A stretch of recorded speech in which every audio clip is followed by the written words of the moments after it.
Panchpaoli police के पथक ने milli जानकारी के अनुसार टीका नई बस्ती के चिराग अली चौक में छापामार कार्रवाई कर कत्ल के उद्देश्य से बंदी बनाए रखे 16 गौवंश को रिहा कराया है और 3 आरोपियों के खिलाफ मामला दर्ज कर 2 आरोपियों को हिरासत में लिया गया है, जिसमें एक आरोपी अभी पुलिस के हत्थे नहीं चढ़ा है।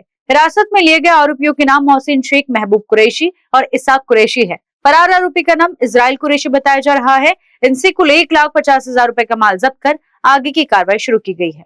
पाचपावली पोलीस स्टेशनच्या अंतर्गत चिराग अली चौक, टेका नई बस्ती या एरियामध्ये काही गोवंशीय जनावरांना कत्तलीसाठी आणून त्या ठिकाणी बांधून ठेवलेलं आहे। तसेच त्याप्रमाणे त्या ठिकाणी त्यांची चारा पाण्याची व्यवस्थित व्यवस्था केलेली नाही आणि त्याची कत्तल करण्यात येणार असल्याची गोपनीय माहिती ही आम्हाला प्राप्त झाली।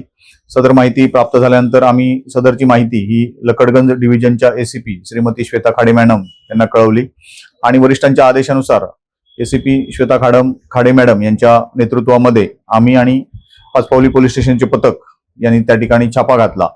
त्या ठिकाणी छाप्यामध्ये एकूण 3 वेगवेगळ्या ठिकाणी, त्याच परिसरामध्ये 3 वेगवेगळ्या ठिकाणी ही जनावरं बांधून ठेवल्याचं दिसून आलं। त्याच्यामध्ये मोहसिन शेख, महबूब कुरैशी याच्याकडे 3 गोवंशीय जनावरं मिळून आली। इस्राईल कुरैशी याने एका बंद जागेमध्ये 11 जनावरं, गोवंशीय जनावरं ही कोंडून ठेवल्याचं दिसून आलं आणि इसाक शेख चांद मरहूम कुरैशी याच्या ठिकाणी 2 गोवंशीय जनावरं ही मिळून आली आणि त्याच्या ठिकाणी काही गोवंशीय जनावरांना कापण्याची हत्यारं देखील मिळून आलेली आहेत आणि ही सगळी जनावरं ही कत्तलीसाठीच नेण्यात येणार असल्याची माहिती होती। त्यामुळे या जनावरांना ताब्यात घेण्यात आलेलं आहे। त्यांना रेस्क्यू करून आपण योग्य त्या ठिकाणी गोशाळेमध्ये रितसर पाठवलेलं आहे। त्याचप्रमाणे याच्यामध्ये मोहसिन शेख, महबूब कुरैशी याला आम्ही ताब्यात घेतलेला आहे। इसाक शेख चांद कुरैशी याला ताब्यात घेतलेला आहे। इस्राईल कुरैशी हा मिळून आलेला नाही, त्याचा शोध सुरू आहे। याच्यामध्ये एकूण सुमारे 1.5 लाखाची जी जनावरं आहेत, साधारण 16 जनावरं आपण रेस्क्यू केलेली आहेत आणि अशा प्रकारे अवैधरित्या गोवंश जनावरांची कत्तल होत असेल किंवा तस्करी होत असेल तर त्याच्यावर कारवाई करण्याबाबत माननीय पोलीस आयुक्त साहेब नागपूर यांचे आदेश आहेत। त्यानुसार माननीय सीपी साहेबांच्या सूचनेनुसार माननीय डीसीपी महक स्वामी मॅडम, माननीय एसीपी श्वेता खाडे मॅडम, आमचे वरिष्ठ पोलीस निरीक्षक बाबूराव राऊत आणि आम्ही स्वतः या कारवाईमध्ये त्यांच्या सूचनेनुसार काम केलेलं आहे। त्याचप्रमाणे आमचे संपूर्ण डीबी पथक आणि पाचपावली पोलीस स्टेशनची टीम यामध्ये काम केलेलं आहे। या आरोपींविरुद्ध गुन्हा दाखल करण्याची प्रक्रिया चालू झालेली आहे आणि अधिक तपास आम्ही यामध्ये करत आहोत। कारण न्यूज के लिए विशाल बमरवाल की रिपोर्ट।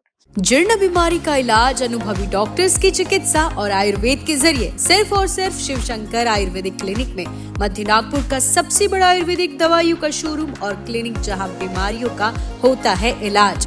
शिवशंकर आयुर्वेद है जड़ी बूटियों का विशाल भंडार, जहां मौजूद है सभी प्रतिष्ठित आयुर्वेदिक कंपनियों की दवाइयाँ और जड़ी बूटियाँ, वो भी होम डिलीवरी के साथ।